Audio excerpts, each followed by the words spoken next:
Don't tread on us, we're not afraid. You work for us, we're not your slaves. Don't tread on us, you crossed the line.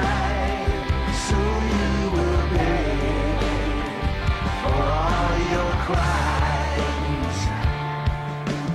After a long train of abusive and insufficient. On February 23, 2011, Covenant Commission joined with Tea Party and other groups in protesting the pro-union demonstrations in Atlanta, Georgia.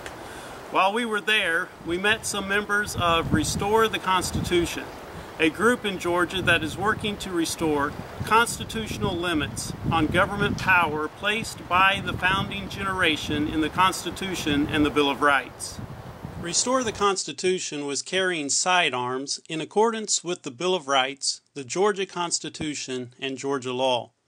Capitol Police moved in to inform those who were carrying openly that they had to remove to another location or lock their weapons in their vehicles.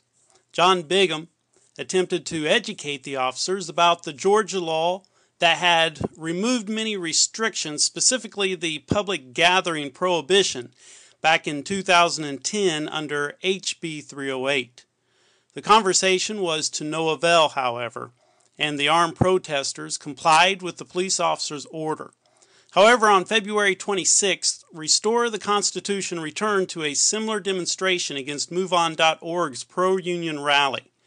Covenant Commission accompanied Restore the Constitution to once again exercise their God-given rights according to the Constitution and Georgia law. We were again confronted by Capitol Police, instructing us that our sidearms must be removed from this location. A long discussion followed in an attempt to get the police spokesman to look at the law. In the end, a compromise was reached by both sides to sit down at another time to resolve this situation. A few days later, Restore the Constitution received this admission from Lieutenant Mitchell from Capitol Police. It is, and I quote, "Mr. Bigham, as a law enforcement officer, I must certainly appreciate the utmost respect your group extended to us during our encounters, and the patience that you exhibited will not go unnoticed. Our department did consult with legal services to conclude that you were absolutely correct concerning the laws on the right to carry. Although in an assembly area, I question the presence of weapons of any kind that may be turned against officers in the performance of their official duties. So in the future, you should not experience any problems. I would like to thank you for taking time out of your schedule so that this issue may be discussed. Thanks, Lieutenant Gary Mitchell." There were some, like one Tea Party member, and there are probably others, who voiced their disapproval at our being armed at events such as this. Although this one member that identified himself as a Tea Party member said that he supported our Second Amendment right, he then said circumstances like this, or in circumstances like this, we should not have the right. If we give up any right, do we really have rights?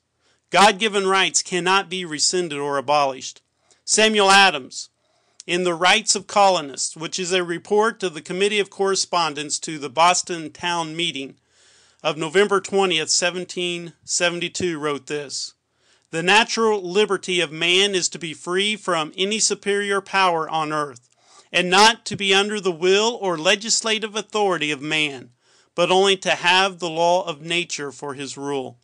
A little later, in The Rights of Colonists, he went on to write, "If men, through fear, fraud, or mistake, should in terms renounce or give up any essential natural right, the eternal law of reason and the grand end of society would absolutely vacate such renunciation, the right to freedom being the gift of Almighty God.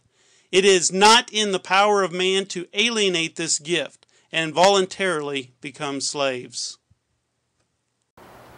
If one would take the time to read Samuel Adams and our founding fathers, they would readily understand why we will not disarm ourselves and continue this struggle to uphold our rights. We have pledged our lives, fortunes, and sacred honor to restore our Republican and constitutional form of government.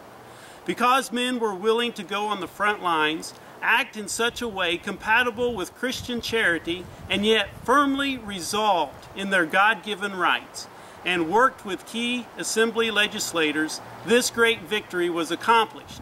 However, there is much more work to be done, and we need your help. Pushing us into desperation. You lonely few,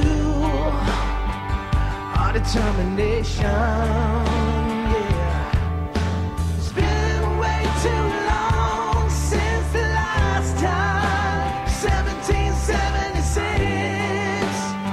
Now we're done with your tricks. Yeah,